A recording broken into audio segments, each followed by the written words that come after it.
This season can be one where you allow old habits and stories to take over your good intentions, or you can use it as motivation to challenge yourself and to see what you're capable of. Hello, and welcome to the Connect podcast. This show is all about helping you connect to your soul's calling so you can take action on it.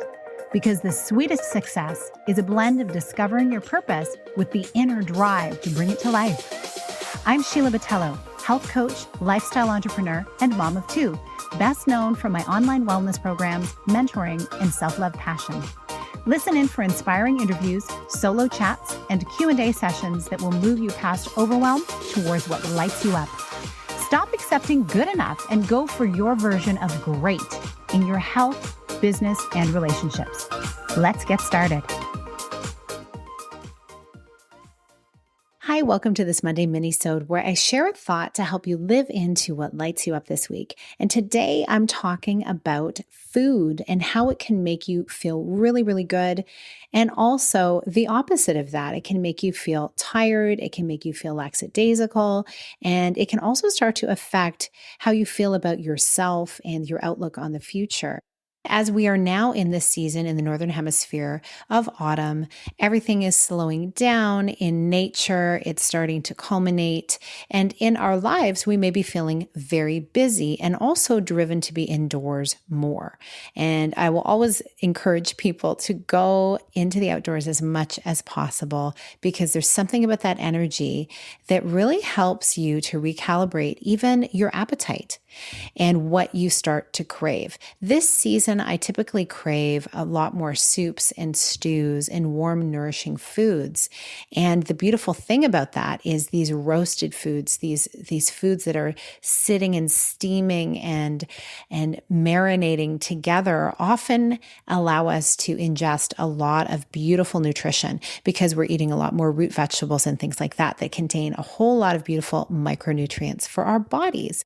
Roasted root vegetables have been shown to help women to more easily navigate releasing excess estrogen in the body, which helps us balance our hormones. And that's something that I invite people to do throughout the year, especially during the luteal phase of their cycle. So the fall is like the luteal phase of nature, right? We're just before winter, just before the rest in nature. And so our bodies tend to crave more of these things at this time of year as well. And so because of the weather, it becomes easier to want to crave these things because there's just something so grounding and comforting about a warm soup or stew. And at the same time, we're headed into kind of more festive gatherings. Now that people are able to gather more, a lot more decadent foods. And I'm all about enjoying the indulgences. What helps me so much to navigate this time of indulgence is to make sure that 80 or 90% of the time I'm eating very healthfully, really whole foods, balanced throughout the day, eating in regular intervals that work for my body. And I understand this is different for everyone in terms of the exact eating style, but you can't go wrong with whole foods and regular eating so that you never find yourself in a position to be very hungry and in a position to just grab something quick that might not have the nutritional value and then may send you in like a spiral of just wanting more and more and more decadent food. I only speak from experience. This is what has happened for me. And I want to invite you into an idea as you're eating, as you approach food. The idea that food is fuel for your body. I've said it many times, and it's as true as ever now. Because if you find yourself dragging throughout the day, I really invite you to take a look at what you're putting on your plate. When you eat alkaline foods, they bring you energy, and that moves through your cellular structure and translates into more energy and more vibrant state of mind as well. Whereas eating acidic processed foods will have the opposite effect. It's really quite simple. And then doing it consistently is another thing though. Regardless of where your eating habits are at this moment in time, you get to make a different choice with your next meal or your next snack. Ultimately, you want to tap into how you feel. That is step number one. And so I invite you as you're going through the week, as you're planning your meals, as you're thinking about what you're going to be eating or snacking on, think about the idea that food is fuel. You want to put the best stuff into your body to help it work at its optimal capacity and to help you feel good, to help you feel energized, healthy, and ready for anything.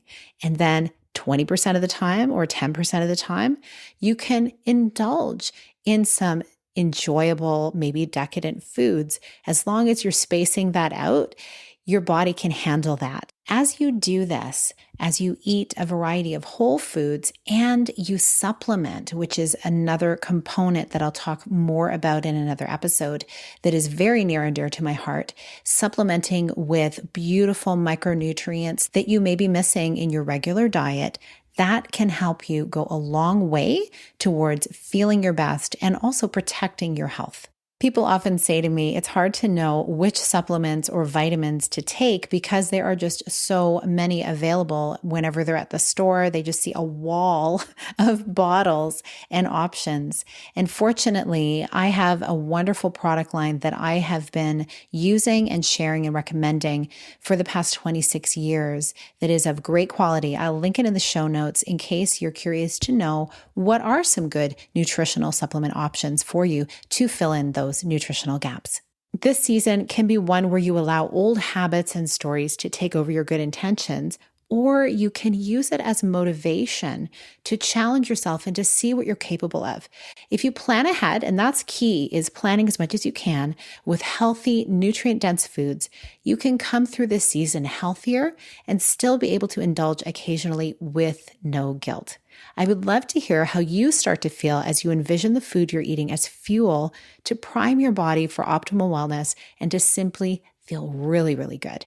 I look forward to connecting with you again on another episode this week, and I hope that you have a beautiful rest of your day. Big blessings.